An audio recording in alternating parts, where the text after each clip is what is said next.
Hello, everybody. This is Nathan Chua again, broadcasting from the Philippines.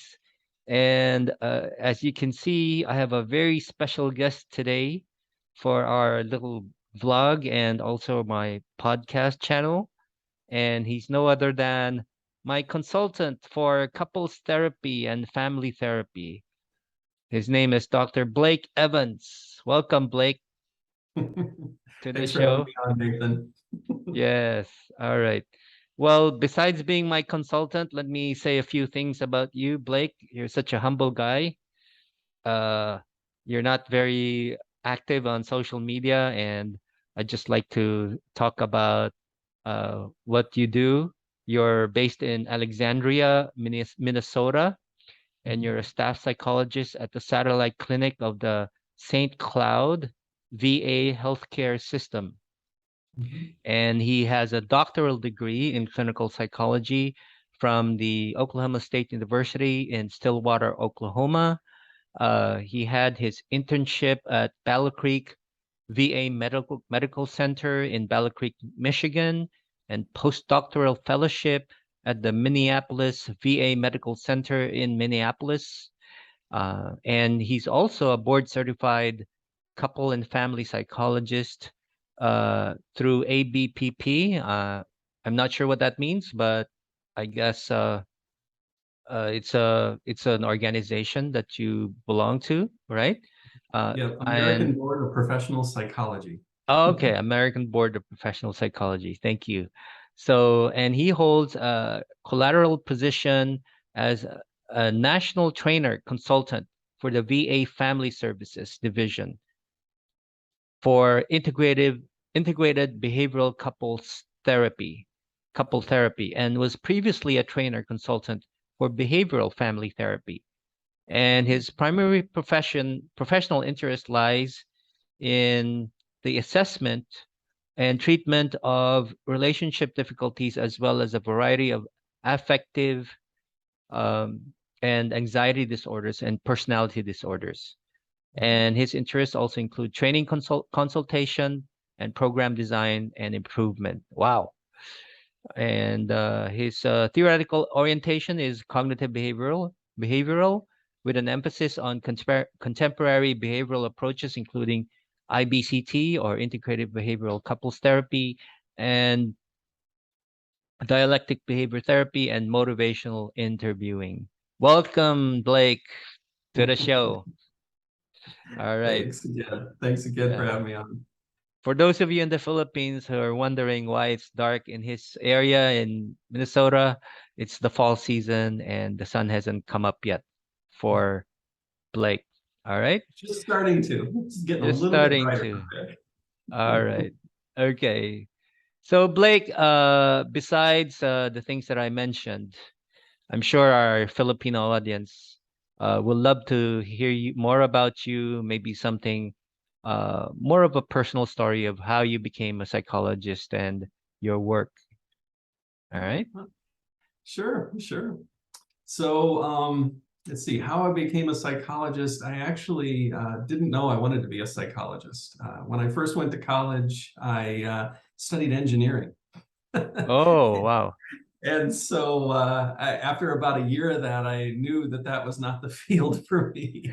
And so decided that I would just try different things. So I took a bunch of classes. I took English classes and philosophy classes and psychology and social studies and just a whole bunch of different things, and decided that, wow, psychology is pretty cool. Let's check more into this, and liked it so much that I decided that maybe I should try and see what the field is like before I go on to get more education in it. So I actually worked as what was called a psych tech at a Mm, state mental health hospital in mm, Nebraska. And I worked mm, there for about a year and a half. And it really, back in the day, those hospitals were not great places, right? I mean, so lots of things we consider as being kind of frontline approaches were not really done back then. And mm. so it was highly understaffed, kind of a dangerous place to work, to be honest. Staff would get assaulted by patients on a regular basis. It Oh, was not a wow. great place to be. And I Uh, recognized that I could do better than this. It's like I think I could come up with something that worked better than this system. And so that was my big push to kind of go forward with graduate school, was to really, it's like I think I could do something here. I think I could, be a part of something making this better. And so that's why I ended up getting into mental health right there, was I hoped I could do something different. oh, wow. Thanks for that. Okay. Well, you know, some people, I mean, I'm a very good example of somebody who had struggles psychologically. And, it's,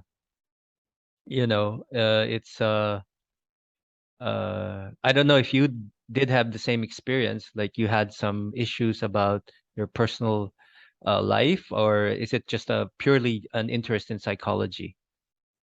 Well, I think everybody has some struggles, whether they choose to admit it or not. Nathan, I think that's the thing, and I know growing up, I always seemed to be more anxious, more worried about things than other people. I don't know if that was part of my driving force in getting into it.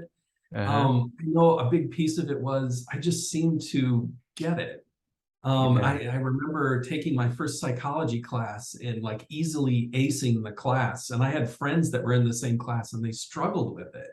But Uh, everything just seemed to click for me, right? It's like this just seems like this is second nature to me to think about and to uh, consider in a different way. And it was yeah. harder for other people too. And so Yeah. I think that was a big part of it, was like, wow, this just makes sense, you Yeah. know?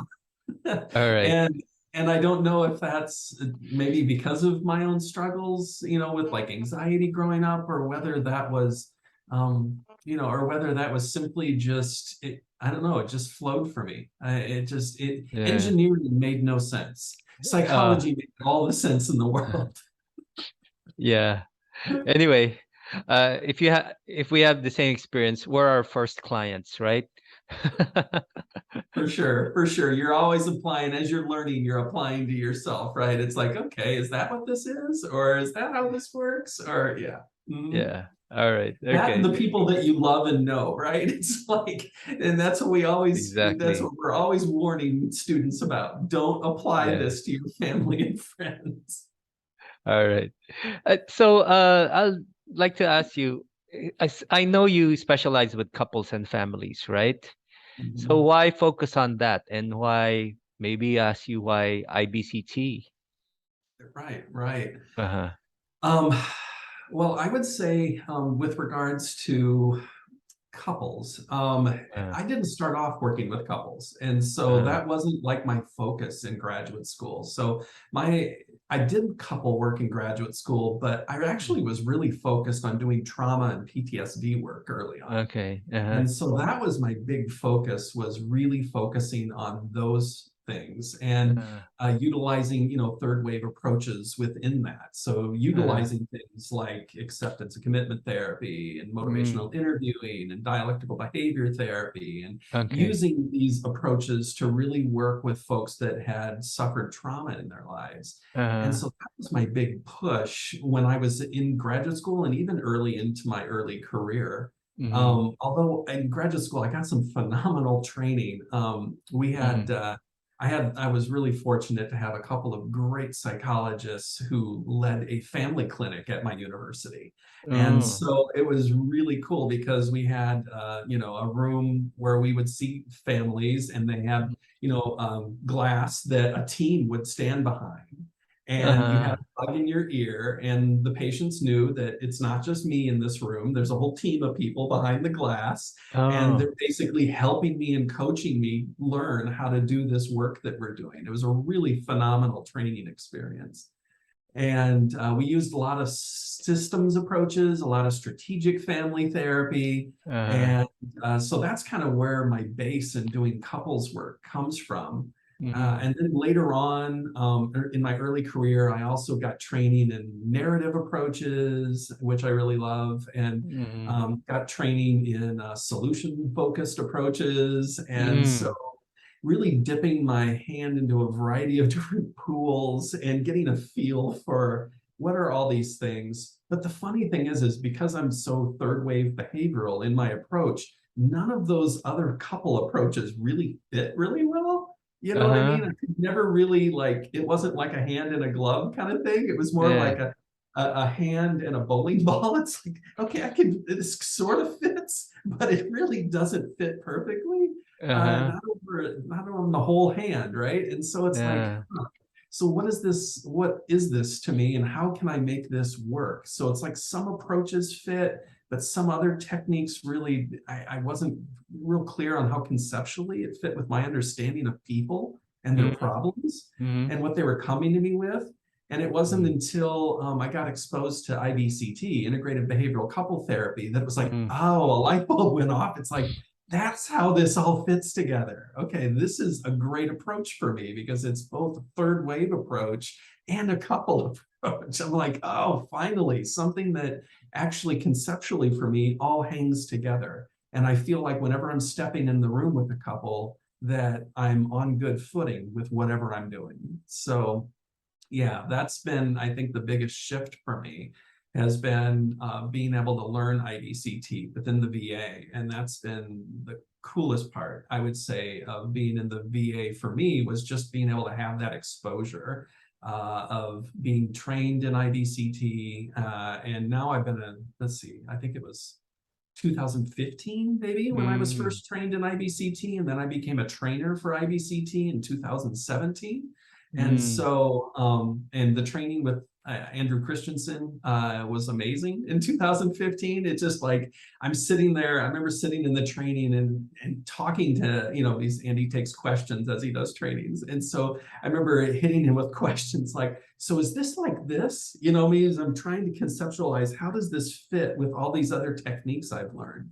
And he's like, Yeah. well, it's similar, but we come at it, and the reason that it's different is because of this. We come at it from this perspective. And I'm like, oh, that's it. That fits. That totally fits for me. And so I remember just lots of light bulbs going off in that training and feeling really excited about couple work again. Because for a long time, I wasn't really excited about couple work because, again, how do you get excited about doing something when you're not sure how it fits with your view of how things work? Yes. But then it was like, oh, now I get it. And then I was like full on like couples work again. So it was really exciting. It was a really good time for me. I can totally relate. I came from individual therapy using ACT, a third wave therapy, as you said, cognitive behavior therapy. And I can see how it fit with IBCT, and it's really amazing. And I guess probably 90% of us would say the same thing, how it really clicks in terms of how we think about people. All right. Mhm. Okay. That's a fantastic story. Yeah, you want to say something more?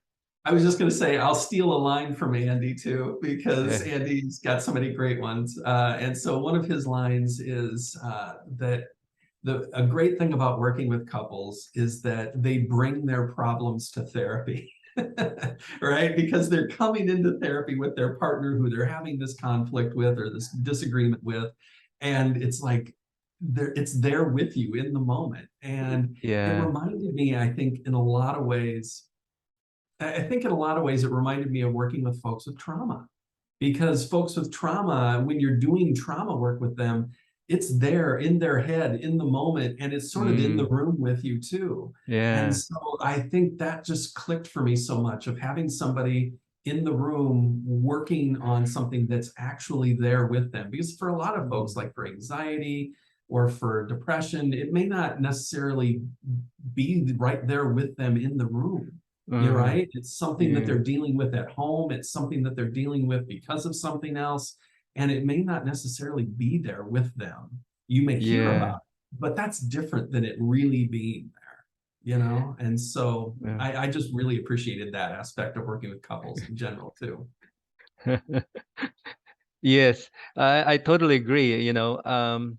Uh, now that you say that, it kind of flashed on me like, oh yeah, that's right. I mean, I see individuals, and it's hard for them sometimes to come up with, you know, uh, Stephen Hayes would say that who should not be named, and I think, you know, I don't know if you have the same experience. I have trauma clients or trauma victims who who can't even name the trauma or won't be able to right away say it outright. They would tell you it's trauma, but it's very difficult to name or recount that story.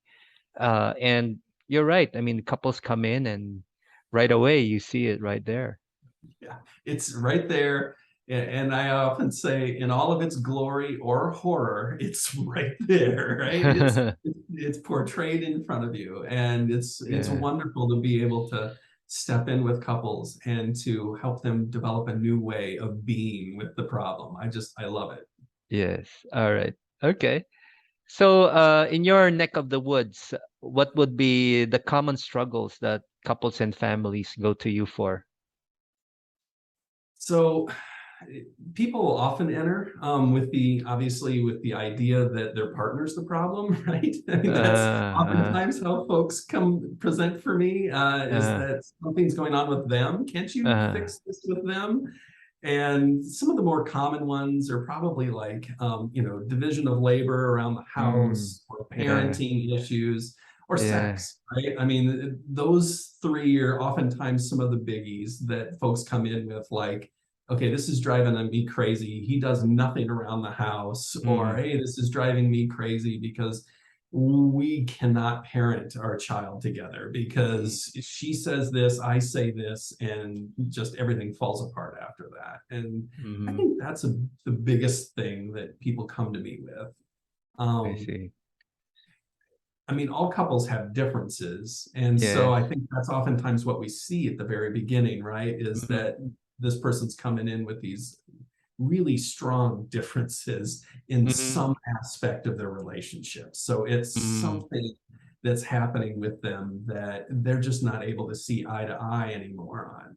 And mm, that's the part that's I think so interesting to me. It's like this is the same person that you got together with, right? It's like it's so funny at times because it's like sometimes it's like all of a sudden this stranger appeared. And it's like, no, this is no stranger. This is the same person you were dating for weeks or months and got together with and spent a long time with. I mean, sometimes decades. I'll see some folks that have been together 30, 40 years. And it's kind of like, okay, this is the same person you've been with the whole time, right?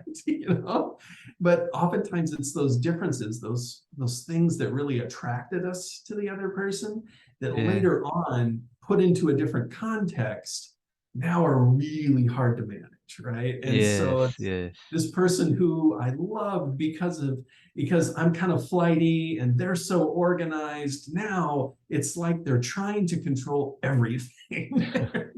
Exactly. Yes. And it's those sorts of issues I think that come up for couples commonly, where it's like Yes. something that's always been there Yes. now is presenting in a slightly different way or in a different kind of Yes. situation or under a lot more stress, and Yes. now it's a hard thing to deal with. Yes, exactly. One thing I love about the third wave of cognitive behavior therapy, like ACT and IBCT, they have one thing in common. I remember Dr. Stephen Hay say, it's not difficult because it's effortful. It's difficult because it's tricky. So that's the thing. When I read the books on IBCT, it's like, hello, how does that make sense? And then when you get deeper into it and you say, oh, yeah, that works. And Mhm. I love it. I mean, there's a part of it that's emotional, but there's also a part of it that wants you to be more mindful or objective, like taking a distance from the problem, Right. And stepping whatever back. aspect, exactly. And Yeah. whatever aspect is going to work best, it just depends on that moment and that person in that moment. And that's why I love it. It's Yeah. like, it's, I consider, and I'll tell folks that I train this, that IBCT most of the time seems more like an art than like a technique, right? Because it's about Yes. the art of which direction do I go in this moment to bring this person to a different place of understanding. Yes. And that's why I think I love it so much, is because it's Uh, just about the moment. And yeah. sometimes what we do in that moment falls flat. But funny Yeah. enough, there's always going to be another moment. And so we can be brilliant later, right? And so it's kind of like, okay, cool, because you'll have those times with couples and it's like, oh, I get it now, and you can see the light bulb go off for them that why this is happening for Yes. them in the moment. And they're like, oh, I wish we could have gotten there, a month ago or something. And I'll say, well, I wasn't that good a month ago. And they're like, what do you mean? And I'm like, I had to get to know you better to know what was going to work when. And that's why we're here in this moment right now, because I know you better, you know each other better, and we're able to be here in this moment. It took that time. Yeah. I wasn't that good before. You needed to get better as well. We all needed to understand this differently and get to this place. And sometimes it just takes time. Exactly. Yes, yes. All right. So yeah, it's one of those therapies that can be prejudged very quickly, Yeah. Anyway, so I guess the next thing is, this is pretty common in my practice. I'm not sure if it's the same with you, but with the presence of so many options for infidelity, you know, uh, maybe a few decades ago, it wouldn't be. It's unthinkable to think that you can just go on your phone and meet up with someone, or browse through some pictures. And Right. there are so many levels of infidelity now compared to maybe, uh, I don't know, my time or your time. Both our times, I think. Yeah, for sure. I don't know who's older. I never asked your age. Anyways, so I've got a great old antique phone. I sometimes pull out for yeah, that. conversations about technology. It's like one of those that you pull off the piece and you hold it to your ear and you talk into the phone Oh, here. And really? so, oh yeah, yeah. And so it's like, yeah, you're not using one of these to get in trouble with your partner. It's like I thought it's not going to work that I way. don't go that far. I have that phone that looks like a big taco on one side of your face. Nice. Anyway, all right. So, yeah, what do you think are the common problems or, traps that couples get into when in the aftermath of an affair? So, is infidelity a common issue with your population? Oh, for sure, for sure. Uh, uh, Not that it doesn't come up. It's uh, oftentimes not what people present with. mm, Sometimes it comes up as I'll sometimes see folks where it comes up as this has happened in the past. Um, mm, mm, mm. and so I get a lot of that this is something that's been a part of our relationship, but it hasn't happened Yes, real recently. But I yes. do get folks, of course, that it's the reason they're coming into me is because of an affair. Mm, And it's really, I mean, think about, I'm just trying to, it's like, it's hard to explain because it's like the hardest thing you could potentially discuss as a couple is now there, right? It's now there and it's present in the room after an affair. And so it's like the ability to talk about that without having some aspect of you triggered to where you're beyond like your emotional ability to cope, right? mm, It is mm, so difficult, especially when you throw in what people have already brought into the relationship, right? So they're already mm, bringing in their whole history. And so all of those things can then be triggered in that moment with this new extreme stressor. And I say mm, extreme stressor because this we all know, like, you talk about life ending illnesses. This can be a relationship ending illness, right? And so mm, like everybody's on guard for, is mm, this the end? And mm, that creates a whole new level of anxiety and mm, intrepidation and stress. mm, And people they get to the point where they really struggle to even discuss it for fear that that's the direction it's going to go. And so mm, you think about avoidance with like trauma, this is like a trauma and people are highly avoidant of that, and so people, you can sometimes have one member of the couple who doesn't want to discuss it at all, and the other mm, member who wants to know everything. Obviously, the person, oftentimes the person who wasn't the partner that was engaged in infidelity wants to know a lot. mm, And mm, that can be the real, a real difficult dynamic, the back and forth, right? Of mm. I need to know all this information, and mm, I don't want to say, I fear talking about this, so I don't want to tell you that. I don't want to share those things. And mm, plus, I think the person who's been engaged in infidelity oftentimes has a lot of shame and guilt around that. At least mm, that's what I see a lot with folks up here. They may not mm, share that. They may try to defend, right, by saying, well, I did it for these reasons, kind of thing. mm, mhm, But at the mhm, same time, underneath that, there's a good mm, deal of shame and guilt. There's mm, guilt that I have done something against my relationship. mm, And so being asked to discuss it brings up a lot of that stuff as well. But they're not really able to name it because a lot of mm, times, of course, they get defensive, right? And so those mm, mhm, defenses go up. And it's really, there's a lot going on, within that dynamic. And I think that's a big piece for IBCT, that we can step in and try to understand those things. And that's one of the things I just love about IBCT, is that ability to meet people where they're at, to try to mm, figure out what's there for you in this moment. mm, Whether it's anger or, whatever that is, mm, rage, and then to be with them with that, and then to see what else might be there for them as well, because obviously mm, the partner who's been cheated on is hurt, right? I mean, there's a lot of hurt there's a lot of mm, pain.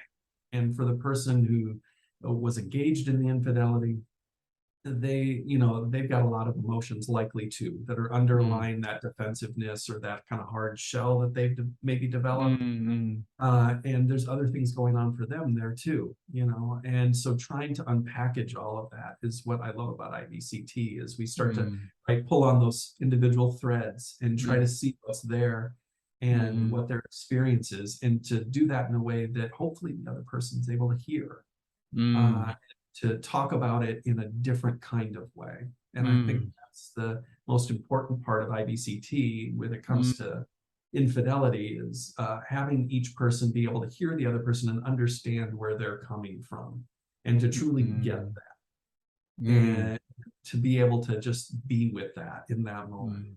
mm, mm. Yeah. And it helps me too. So you talk about, like, how does IBCT affect the therapist too? I think just the guiding presence of IBCT to say that any judgments or things that I have need to be put in the background. Like, I need to just be here with this person in this moment. Exactly. This is a person who is struggling. This is a person who is hurting, even if they were the person who, did the infidelity. How can Yeah. I be here with them in this moment and not be Exactly. judgmental, not be critical, and Yes. just be here and present? And I think that IBCT not only helps, the person and the couple that I'm working with, it helps me be in the moment as well, and to stay out of that stuff that I might do in my head. And I remember one sticks out to me. I got a couple referred to me, Nathan, who so the veteran worked with a psychiatric provider that I worked with, and a social worker I worked with. And so I Yeah. got this referral, hearing all of this information about all this cheating and infidelity and all this stuff from her perspective. Okay. And so when they came in, I met her and her husband, and I had all of this stuff going on in my head from her perspective. She'd been talking to her providers about all of this. And Yes. then I Yes. got all this information. So it was by far not seeing them as a clean slate. And I Yeah. remember the first time I sat down with them beforehand, I sat there going, I've got to find a space for that in my head, right? I can't Yes. go into this thinking about him this way. I've got to Yes. find a space for that this is her story. That's Yes. what this is. And that I'm Yes. here today to also hear his story. And it was Yes. just, and I think that helped me so much. And it was because of the framework of IBCT and the knowledge that I need to be neutral. I need to be here for both of them. That helped me Yes. so much in that moment, just to really be there. Yeah. Awesome. I remember one of our coaching sessions, when I asked you something, I was at a loss on how to handle the anger inside the room.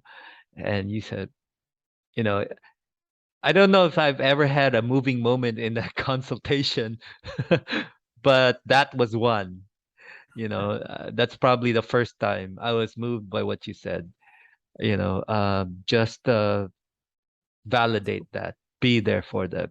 Yeah, that was awesome. I mean, I forgot that's my job as a therapist. So it's very powerful, that judgmental way of Oh, thinking. we get just as caught in it as our patients do at times. It's so Yes. easy. I mean, I tell folks the barbs on those hooks are really, really powerful, and they get us hooked, right? And then Yes. we're on a ride with it, and it's so Yes. hard to stay unhooked. And we won't, right? We'll get hooked from time to time, but the key is to notice it, right? And Yes. so just noticing that in that moment that, man, I just Yes. feel sucked into this couple's anger and their difficulties. And it's like, okay, but I don't need to be. I don't need to be and use the act metaphor. I don't need to be, on a boat on the river. I can be on the shore watching the river, right? I don't have to be along for the ride. So Yeah. All right. That was very acty language. Hooked. yes. All right. Okay, let's go to another topic. This is one of my part of the population I work with too, and I enjoy working with them, is the teenage parenting, or teens, the teenagers. All right. So in your experience, where do parents struggle in handling their teens, and what do you do to address such concerns? This is an interesting one, and it's because um, when it comes to people in coming into relationships, we all, like I mentioned before, we all bring things in, right? So we all have our own parenting history, and Uh, so we come into this relationship not having talked about that a lot of times. Like we don't necessarily, we might mention it, but we really mm, don't talk about what that means for us and how that mm-hmm, works, mm-hmm, right? And there should almost be, I don't know, a class we have to take when we're getting together in relationships with people. Like, okay, what was your, growing up, what was your parenting like, that you mm, received, and what was yours like? And how is that going to look when you guys put those two things together? Have a uh, discussion about that, because it's uh, so funny, because people like, and a lot of folks think that, oh, I'll be able to tuck that stuff aside and just deal with it as it is. But no, all of our history, all of our experience affects us. And uh, then you put that into a situation with a teenager. And I just got to say, being a teen is tough. I mean, I've got a 20 something and two teenagers right now, and being a teen is tough. I mean, uh, you're at the one point bonded with your family, but then at the uh, same time, you're attempting to create all of these other relationships, either romantic or mm, friendships.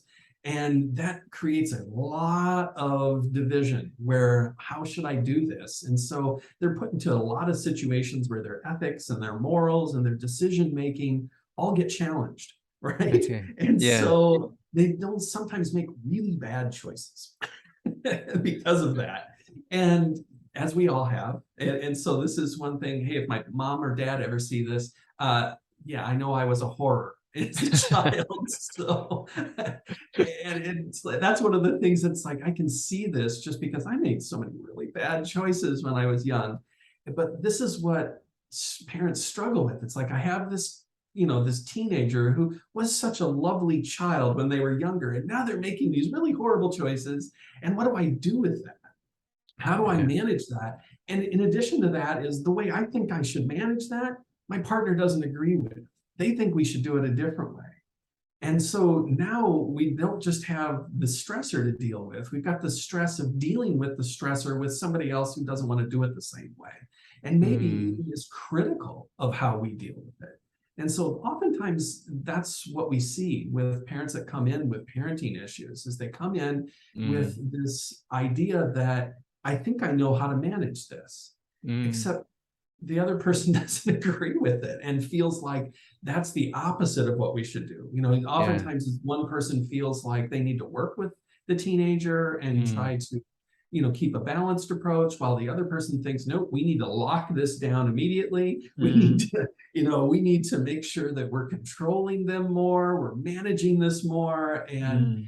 obviously that doesn't feel right to the other person who may have a different growing up experience. And Uh, I think a lot of times that's the key with teenagers, is when folks feel like they need help with that, it's because they're just not, able to connect on how this should go. And that's why I yeah. love IBCT with parents, with teenagers, because it's Uh, that, again, that if we can have a conversation to understand where each of them are actually coming from. And yeah. like I said, chances are not only have they not discussed this together before, they've Uh, likely never thought about this a whole lot, right? I yeah. mean, how Yeah. many times do you sit back and you really ponder, if you haven't done therapy? For those of us who have, we've done that, where we've sat back and pondered, what is that for me? What was that like growing up, and how did that work, and how does that Uh, affect me now? uh, If you've never asked those questions, if you've never considered that before, then it's really like you're starting from square one, because you don't have the knowledge base of how this all affects me in this moment, mm, to figure out how that's going to now work with this other person who's uh, also got the exact same thing going on. yeah. It's so hard, and that's why I think IBCT, really being able to dig in and get people talking about what that was for them and how that's affecting them now in this moment, is so Uh, critical. all right. Okay. Thank you. Thank you. Uh, yeah. I mean, I remember you said earlier, sometimes couples point the finger at the partner, right? That's what Mhm, parents and teenagers do too to each other. mhm, It's my mom who's the problem. It's my teenager who's a problem. mhm. Uh, So, and then when you come to the counseling room, they come to the counseling room, you realize, well, it's the relationship. It's not the you, it's the it, right? exactly, Yeah. exactly. All And right. it's how we talk about this. It's how this is in this room with us in this moment, and it Yeah. affects the conversation. It's that is the Yeah. problem. It's not necessarily the behavior, because we all come Yes. across, and that's what I oftentimes tell couples too. It's like, okay, the fact that you're having a hard time with one of your extended families, Mm-hmm. that's not necessarily, the problem, right? Mm-hmm. It's like, Mm-hmm. because lots of couples have problems with their extended families. Yeah. The problem is how you're managing that and how you're talking about it and dealing with it. That's the problem. Yes. Yes. Because that's probably not going to go away. Your family is going to be who your family is. They're going to be how they're going to be. How you Yes. guys manage it, though, if you can change that, Yes. how powerful would that be for your relationship? Yeah. All right. And Wonderful the same answer. thing, it's the same thing with teenagers, right? It's like, if you can manage how this dynamic is working right now, this conversation goes, and that went differently, Yes. you could have really off the wall behavior that you don't understand, but it still Yeah. wouldn't affect you guys like it does right now. All right. Okay. So, now this is a pretty common question. In the Philippines, we don't have divorce. We're one of only two countries in the world that don't have divorce. The other one is the Vatican. All right. So, and a common question, because here we have a law that says you have to be psychologically incapacitated or one other reason. Uh, so in your experience, what do you think would be like legitimate reasons for ending a relationship? Ooh. that's a tough one. I would say, okay, so the flippant side of me, Uh-huh. because the United States, the divorce is everywhere. I mean, half of Uh-huh. all relationships end in divorce. Uh-huh. Um, I would say, when could you end a relationship? Well, immediately, sometime later, or never. It's like literally, yeah, it could be anything. And this, so I'll go back to that non-judgmental stance, I think, on this Uh, question, that it's really not upon me uh, or I think any other therapist, to uh, judge another person's experience and uh, how powerful that is for them. yeah. Instead, I get really curious Yeah. especially if something seems very different than how I would see it, right? So I get really curious about that because Mm. sometimes couples choose to end an Uh, otherwise really healthy, beautiful relationship because of one single incident that occurred. mhm. And sometimes couples choose to stay in an incredibly, apparently unhealthy relationship.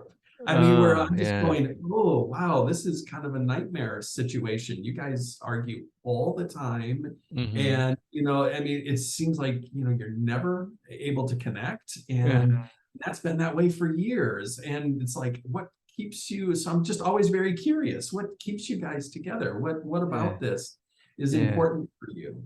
Yeah. And I think that's our part in Mm. a lot of times with couples that are Yeah. wondering what they should do with this, which is to help them express themselves in a way to aid not just in our understanding, but in their partner's understanding of Mm. what they see keeps us together. Why Mm. are we together? What is important about this to each of them? Mm. And it's different, obviously, in a setting. And this is where, I don't know, my systems thinking clicks in that it's like, wow, to be in a system where divorce is really not something that's done. It's like, whoa, okay, that totally changes the dynamic then, because there's not only like the internalized or even familial pressure of staying in the relationship, but Uh-huh. now we've got a larger systems perspective of staying in the relationship. Like that's just not done unless it's an extreme case. Wow. Yeah, I'd have to ponder on that one a little bit more to give you more information, I think. Yeah, that's Yeah, that's a very nuanced answer. You know, a lot of, these rules that we have in the Philippines where somebody has to have a psychological problem to qualify for an annulment. We call it an annulment. We don't call it a divorce here. And yeah, it's kind of like the same things that we concern ourselves about in IBCT, which is couples usually point a finger that my partner is the problem. Like there's an act saying life is not a problem to solve. So in couples or families, my partner or my teenager or my child is the problem to solve. So right. and that's what usually is the dynamic when they come in, and when they start learning about IBCT, it becomes, oh yeah, there's a way out of that. It's not that my my partner is inherently evil or something. All Right, right. right. And Okay. I love Andy's idea of how people come into therapy. People are either, wrong or they're somehow lacking in some way, or they're, Eh, like you said, evil, or they have some element of them that is making this not work well. And it's yes. getting folks more towards that idea of, Or defective, yeah. Mm, yeah, there are things that I yeah. can do. I think that's what hamstrings people a lot when Yeah. they come into therapy too. Something that keeps them from being able to move forward is the view that the other person needs to do the changing, Exactly. because that's a very helpless position to be in, because then if you Yes. don't change, we don't get better. Yes. So when people can start to take some of that back on themselves and say, okay, there are things I can do, I know, to make this better, and I Yes. choose to do those things. And Yes. when both people do that, funny enough, things get better. Yeah. It's funny how the system actually encourages that kind of judgment over your partner, you know. Yeah, that's what I was going to comment on as well, which is like, wow, just to be set up for that in a lot of ways, with one of Yeah. us has to be mentally ill. Yes. Yes. How about neither of you have to be mentally ill for it not to work well, right? I mean, you can, Yes. I mean, lots of things don't work well, and it's not because we're mentally ill. It's just because the situation is such that it's set up to not work, Yeah. and if you own that, then you can make a choice, right, of whether I Yeah. want to be in this or not. Yeah. Uh, Interesting. Interesting. Yeah. Yeah, Or I'm seeing lots of situations where people can get to the point, because this happens once in a while. So maybe this is worth talking about. Every once in a while, it happens where couples are able to see eye to eye more when I do IBCT with them, but they yeah. still decide to end the relationship. Oh, yeah. they still decide that maybe this still isn't what I'm really looking for. You know, Yeah. it's like I get it now. I'm a part of it, and there's things I can do to make it better, but I just don't know if I want to do those things. And I think it'd Yeah. be better for me to find someone else. And so I'm thinking like, wow, if I've practiced in the Philippines, like what would that look like? Then one of them would have to say, okay, I'll be the mentally ill person. And so when we apply, I'll be that person. That's fine. I'll take that hit, you know, Yeah. because they'd be seen more eye to eye. So then it was like, huh, Yeah. interesting. That'd be Well, we can go odd, on but and on. We'll be yep. talking about societal issues now, you know? I mean, it's funny how our focus seems to be very, specific towards individuals, but kind of reflects on society in totality, you know? So, Oh, yeah. without a doubt. Without Yeah. a doubt. And I think we're all affected by it in ways that we don't understand. And this is the soapbox I can get on forever, which is the idea that how the society in which we're raised, even the smaller society, the family system, the Mm. culture, immediate culture that we're raised within affects what we do in ways that we'll never probably truly understand. Exactly. Yeah. It's sometimes it's sad. Anyway, so I don't wanna end this. I have one more question, last question, Blake. Sure. Um, so this is more of you being a scientist, a behavioral scientist, maybe. Where do you see couples and family therapy heading? Uh, what do you Ooh. see in the future? This you thought my other answer was nuanced. This one's probably going to be even more nuanced. Um, I have a feeling couple therapy is going to, well, I can speak from my own experience. I think that Mm, couple therapy is going to continue to shift. Oh, I hadn't thought about more recently too. So couple therapy is going to continue to shift both with changes in theory and uh, changes in technology, uh, because I think we've even seen that. Like, for instance, like right now, I mean, with the advent of online therapy and the mm, use of phone apps that are mm, now available to do like skills teaching and mm, coaching, mm, there's so much of that right now. Within the VA system, there's a bunch of that, even for uh, couples. It's like a couples coach app, uh, and stuff like that, where couples, have, the availability of new ways of doing things. It's not just about, back in the day, back when I was learning how to do, couples work, it was, well, you could pick up a self-help book, mm, like mm, you mm. could pick up a book, or you could go to see somebody. Now there's all of these other options, right? There's all these other things. Yeah. And then on top of that, you've got the changes just in theory over time, because Uh, when I was being trained, third wave approaches were just starting to be more of a thing, right? uh, Acceptance, DBT, mm, ACT, motivational interviewing, all those things were just really starting to be more mm, prominent. And uh, so look how that changed couple work, right, with the advent of IBCT, So mm, it's like I have a feeling that as the theory continues to morph, so will couples work. And mm, all of that's going to be affected by the technologies that we have and the mm, availability of new ways and different ways of doing things.